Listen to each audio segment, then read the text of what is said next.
April 7th, 2026. Matthew 4:10. Away with me, Satan, Jesus told him, for it is written, worship the Lord your God and serve him only. Revelation 12:10. And I heard a loud voice in heaven saying, now have come the salvation and the power and the kingdom of our God and the authority of his Christ. For the accuser of our brothers has been thrown down, he who accuses them day and night before our God. John 10:10. The thief comes only to steal and kill and destroy. I have come that they may have life and have it in all its fullness. Romans 10:9 and 14 through 15.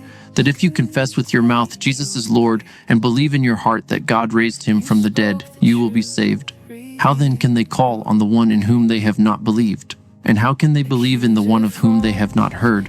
And how can they hear without someone to preach? And how can they preach unless they are sent? As it is written, how beautiful are the feet of those who bring good news. Reflection. The foundation of God's singular worship rests in the surety that he is one.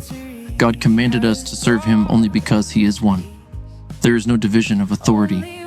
God designed his divine order to fulfill his authority within his creation and through his creation.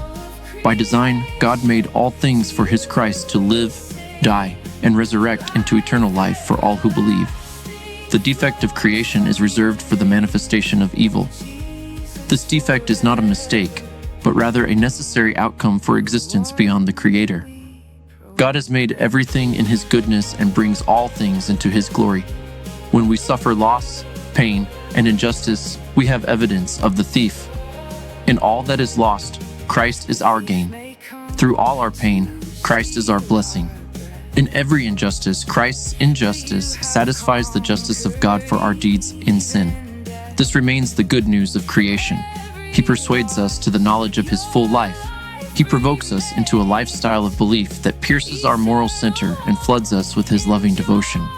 Through this, he brings us into his life of abundance, our knowledge of God and his Son who was sent, and the full authority of God's divine order.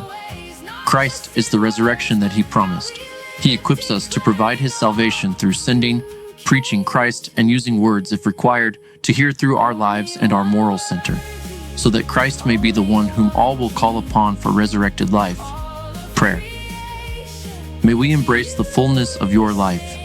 You broke the bonds of sin and released us from the torment of death. You give us the knowledge of God and the grace of your Christ.